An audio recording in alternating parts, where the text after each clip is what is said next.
قال الله تعالى سبحانه وتعالى فمن كان يرجو لقاء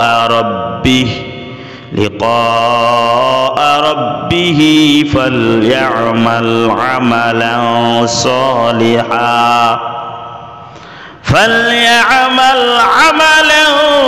صالحا ولا يشرك بعبادة ربه أحدا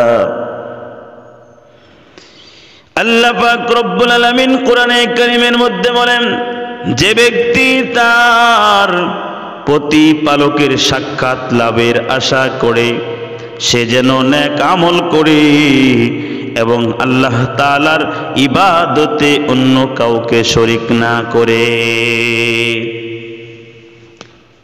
মুসলমান ভাইরা, আল্লাহর গোলাম, আল্লাহ তাআলার দিদার লাভ করার জন্য আল্লাহ তাআলা দুইটি শর্তের কথা উল্লেখ করেছেন। একটি হলো নেক আমল আর অপরটি হলো শিরিক বর্জন।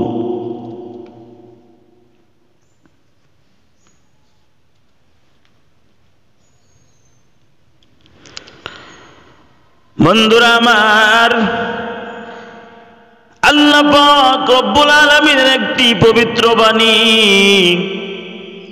সেই সত্তার পবিত্র বাণী যিনি আপনার পরম মমতা ও স্নেহশীল পিতামাতার চেয়ে আপনার প্রতি অধিকতর দয়াশীল করুণাময়। পিতামাতা নিজে না খেয়ে আপনাকে খাওয়ান, নিজে না পড়ে আপনাকে পড়ান, নিজে নানান কষ্ট সহ্য করেও আপনাকে সকল দুঃখ কষ্ট থেকে নিরাপদে রাখেন।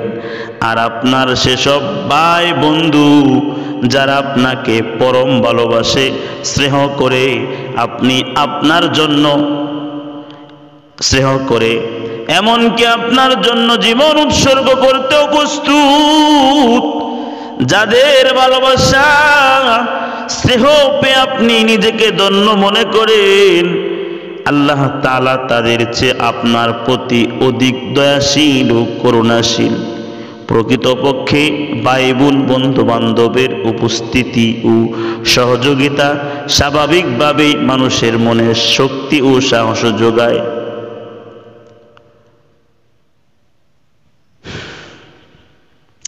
এজন্য দয়াময় আল্লাহ পাক রব্বুল আলামিন সকল বান্দার প্রতি দয়াশীল।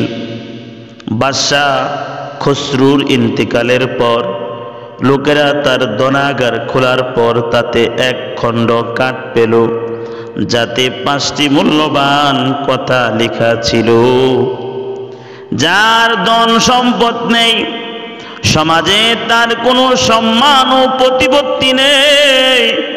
2, যার স্ত্রী নেই, পৃথিবীতে তার শারীরিক মানসিক কোনো প্রকার সুখ শান্তি নেই।